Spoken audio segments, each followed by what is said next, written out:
Magandang umaga mga ka-happy hour. Narito ang mga balita para sa MBC TV Network News Update 9 AM edition.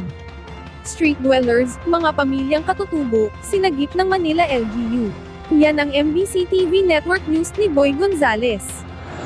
Nagsagawa ng malawakang rescue operation ng Manila Local Government Unit sa pangunguna ng Manila Department of Social Welfare, MDSW, para sa mga street dwellers at pamilyang badyaw na nagkalat sa iba't ibang pangunahing kalsada sa lungsod.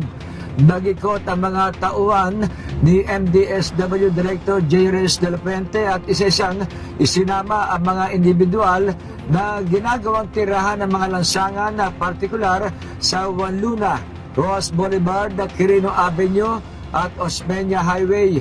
Bukod sa mga street dwellers, sinagip din ang mga pamilyang badyaw na karamihan ay namamalimos sa kalsada. Ang mga nasagip ay pansamantalang dinala sa Reception and Action Center o RAC, kung saan sila binigyan ng pagkain at sinimulan na ang proseso para matulungan silang makabalik sa kanilang pinanggalingan. Kabilang din sa isinama ng MDSW ang mga kabataang tinatawag na wiper boys upang mailayo sila sa posibleng kapamakan dulot ng kanilang ginagawa sa kalsada.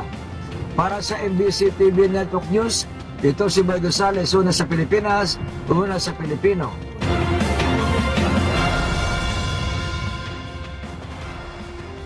Samantala, Malacanang, itinangging sisibakin sa pwesto sina Angara at Aguda. Pinabulaanan ng Malacanang ang lumabas na ulat na sisibakin sa pwesto sina Department of Education Secretary Sonny Angara at Department of Information Communications Technology Secretary Henry Aguda. Sinabi ni Palace Press Officer Claire Castro na ang dalawang kalihim ay dumalo pa nitong Martes sa pulong ng Legislative Executive Development Advisory Council sa Malacanang. Giit pa ni Castro na nakikita pa ngayon ng Pangulong Ferdinand Marcos Jr. na nagtatrabaho ng mabuti ang kanyang mga gabinete. Itinanggi naman ni Castro ang usapin na mayroon ng balasahan sa gabinete ng Pangulong Marcos. Magugunitang noong mga nakaraang buwan ay nagkaroon ng pagbalasa sa gabinete ng Pangulo, dahil sa isinangkot ang mga ito sa anomalya sa mga flood control projects.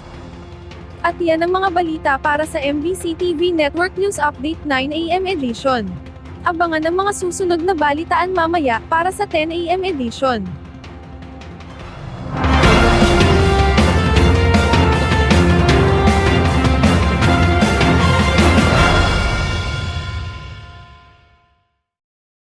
Mga ka-happy hour, kung gusto mong manood ang mga balita sa MBC TV Network News Update, mag-subscribe sa aming YouTube channel, i-like ang aming Facebook page, at i-follow sa aming TikTok account.